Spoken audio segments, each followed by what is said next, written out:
Lesson evaluation. It is important for the teacher to reflect at the end of every lesson. A good reflective practitioner always thinks about what happened during the class. Did something go wrong? Did it go according to plan or not? Reflect about the experience and think about how it can be improved in future.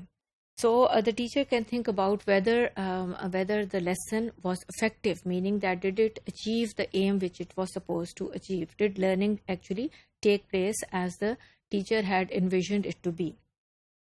Then what went wrong? If something went wrong, what happened? Did the teacher have to play a part? Did the class resources have to take a part? Were the learners at fault? So on. So these are the points which the teacher should be reflecting on. Was it good? Did something good happen? Was the teacher satisfied with it or not? Or were the students satisfied with it or not? And what is the criteria for evaluating the lesson? So the teacher should keep all of these things in mind, and the purpose is not that she or he should indulge in a regret or start congratulating himself or herself, but the point is that such reflection will help the teacher to become improve his or her teaching, and jotting these points down and thinking and reflecting about them, discussing it with peers would definitely help the teacher to improve the teaching. So the points which the teacher can ask is, were your students active? Were they attentive all the time? Were your students enjoying themselves? Did they enjoy themselves? Were they motivated to learn whatever was being taught? Was learning better than it had been before in the same class? Or by contrast, they could be, you can say that they were motivated and they did enjoy, but in spite of that, you cannot say for sure whether learning took place or not, because students can be motivated and you can see that they are enjoying themselves, but perhaps at the same time, your aim or objective that they should learn, that is not taking place. So, did they enjoy? Were they motivated? They might enjoy, but not necessary that they would be learning at the same time. Did the lesson go according to plan?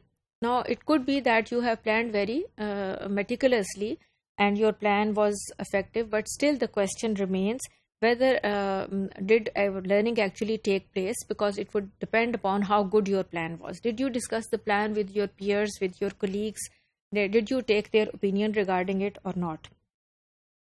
So a reflective teacher is always flexible. It is always flexibility which counts in the class, because if the plan is, you have made a good plan but it doesn't work in the class, things crop up, students are not receptive, they are not motivated, they are bored, or the class is too hot, the noise is too much. So you will have to think of an alternative plan. So the reflective teacher is always flexible to change the plan then and there, and must have some additional activities which can be taught or which can be incorporated into the original plan on the spot.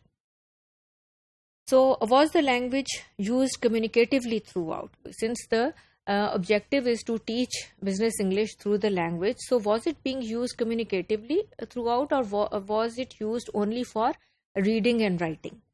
So this could be another question. Now, communication is very important for the language class, which the business English class is actually, but other activities are also required in the process of acquiring knowledge. So reading activities, writing activities, and communication is definitely important, but these activities also contribute to learning taking place. So the class seemed to be learning the material well. Now the teacher might feel that they seem to be learning the material well, and the main goal, of course, is that learning should take place. But how is the teacher to judge that learning took place? Either you give them a test or you ask questions, only then you would be able to judge, or the end of the course you will be able to judge whether learning did actually take place or not. So the criteria to judge would vary from class to class and from teacher to teacher. Since learning is the main aim, so how much engagement was there with the content? So did the students engage with the content which was being taught, with the materials which were being used?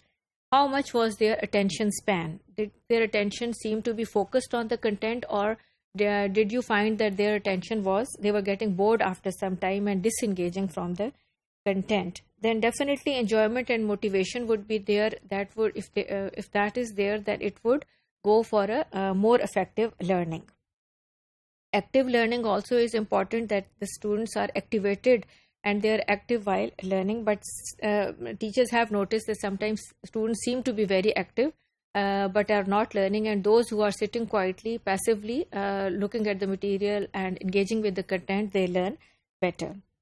So planning well on part of the teacher is important, how well you plan your lesson.